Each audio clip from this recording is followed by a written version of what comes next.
Students, UPSC CSAT में पूछा गया एक और सवाल जो कि हिमाचल एचएस के एप्टीट्यूड टेस्ट के लिए भी बहुत ज़्यादा इम्पोर्टेंट है।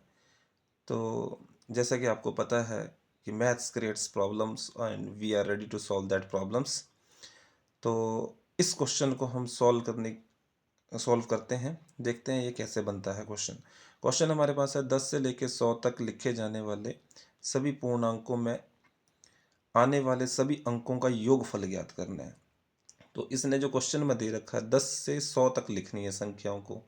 तो ऐसे देखने में ये क्वेश्चन बहुत भयंकर सा लग रहा है, पर इतना भयंकर ये क्वेश्चन है नहीं है, बहुत आसान है। इसने 10 से शुरू किया है, हम इसको 1 से शुरू करते हैं। देखते हैं, इसको बनाने की कोशिश करते हैं। हम क्या करेंगे, 1 से लेके 1 2 3 4 5 6 7 8 और 9 ये हमने अपनी तरफ से ऐड कर लिए। बाकी 10 से तो आगे है ही है। ठीक है, अब देखते हैं सम। देखते हैं एक का सम, जो अंकों का सम लिखना है। अंकों का सम मतलब जैसे आपके पास है 34, ठीक है, तो इन दोनों का अंकों का सम कितना हो जाएगा, 7। ठीक है, इस तरह से अंकों का योगफल देखना है हमने। अब एक वाली लाइन, एक फिर 11 आता है, तो 11 में अंकों का योगफल कितना होगा, 2 होगा। फिर आएगा 21, पहली पहली लाइन देखते हैं। तो 1 11, 11 में अंकों का सम कितना होगा, 2। 21 में कितना होगा, 3। इस तरह से लास्ट में हमारे पास क्या आ जाएगा, 91, और 91 में सम कितना होगा, 10। तो ये कितनी संख्याएं हैं, 10 संख्याएं होंगी हमारे पास। ये चीज़ ज़्यादा इंपॉर्टेंट, 10 संख्याएं हैं ये हमारे पास। उसके आगे देखते हैं, जब 2 से स्टार्ट होगा तो 2 होगा अंक का सम। उसके बाद आएगा हमारे पास 12, तो 12 में कितना होगा, 3। उसके बाद आएगा हमारे पास 21 के बाद कितना आएगा, 22, मतलब 4। और इसी तरह से हमारे पास 91 के बाद आएगा 92, 10 के बाद कितना हो जाएगा, 11। तो ये भी कितनी संख्याएं होंगी, 10 संख्याएं होंगी। अब इसी तरह से बहुत आसान है, जैसे 3 है तो आगे 4 आएगा, फिर 5 आएगा, और आपको पता है यहाँ 11 है तो कितना आएगा, 12 आएगा। इसी तरह से संख्याएं उतनी होंगी जितनी ये हैं, ऊपर 10 हैं तो नीचे भी 10 होंगी। इसी तरह से हम क्या करते चलेंगे, इसको करते चलेंगे और पहुंच जाएंगे 9 तक। अगर 9 है तो उसके बाद आएगा 10, फिर कितना आएगा, 11 आएगा, और लास्ट में क्या होगा, 99। तो 9 और 9 कितना हो जाएगा, 18। और ये भी कितनी संख्याएं होंगी, 10 संख्याएं होंगी। अब देखेंगे यहाँ पे हमारे पास जो है, अब 10 जो होगा, 10 के बाद आएगा 20, ठीक है, 20 के बाद आएगा 30, और यहाँ पे कितना आएगा, 90। और एक और संख्या जो रहेगी हमारे पास कितनी होगी, 100। अब 10 में अंकों का योग कितना है, 1।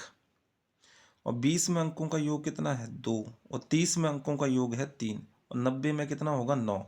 ये वही अंक हैं जो हमने जमा किए थे। तो ये जो हमने जमा किए थे वो हम इनके साथ क्या कर देंगे, इनको काट देंगे लास्ट में। ठीक है, मतलब जो हमने जमा किया वही हमने क्या कर दिया, वही हमारे पास पहले से बना हुआ था, उसको हमने हटा दिया। इसको हमने काउंट ही नहीं करना। ठीक है, ये वाला हम काउंट नहीं कर लेंगे, हम ये वाले 9 काउंट कर लेंगे। अब देखते हैं इसको कैसे करते हैं। अब यहाँ पे आपको पता होना चाहिए कि एपी फॉर्मूला पता होना चाहिए, sum of n terms of the AP. तो हमारे पास फॉर्मूला होता है एस एन का, sum of n terms of the AP. ये होता है हमारे पास n/2 into 2a plus n-1 into d. एक और इसका फार्मूला होता है, जब हमारे पास पहली और लास्ट टर्म दे रखी होती है, इसका दूसरा फार्मूला होता है n/2, that is a1 plus L. L का मतलब होता है लास्ट टर्म, ठीक है, और ए का मतलब होता है फर्स्ट टर्म, फर्स्ट, और एन का मतलब होता है नंबर ऑफ टर्म्स। तो चलो इस क्वेश्चन को बनाते हैं और कंप्लीट करते हैं। बहुत ही आसान क्वेश्चन है। अब देखो हमारे पास संख्याएं कितनी हैं। सबसे पहली बात तो हमारे पास जहाँ पे संख्याएं हैं 10, तो n/2, n/2 मतलब n की जगह कितना आएगा, 10, 10/2। और क्या करेंगे, पहली और लास्ट को जोड़ लेंगे, a1, ए हमारे पास है दैट इज 1, और लास्ट टर्म कितनी है, 10, तो यहाँ पे आ जाएगा 11। ठीक है, इसी तरह से दूसरी लाइन को देखेंगे, पहली लाइन कंप्लीट हो गई, अब दूसरी लाइन को देखेंगे, ये भी कितना आएगा, 10 संख्या ही होंगी, तो 10/2, और कितना हो जाएगा, पहली और लास्ट को जोड़ लेंगे, 11 और 2 कितना हो जाएगा, 13। अब ये बहुत आसान बन गया। आगे 13 है तो ये भी 10/2 होगा।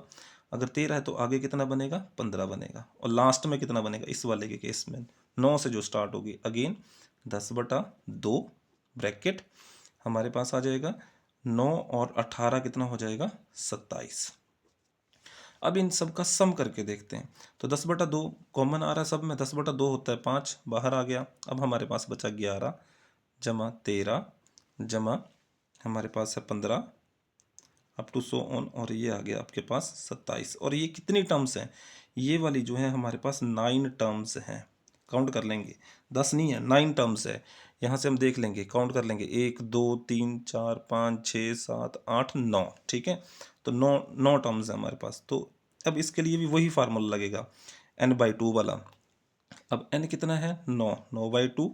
पहली टर्म कितनी है, 11, और हमारे पास कितना आ जाएगा, +27। और ये बन जाएगा हमारे पास 5 गुणा 9 और ब्रैकेट 9/2, और 27 जमा 11 कितना हो जाएगा हमारे पास, दैट इज 38। और इसको काट देंगे, 19 दूनी 38।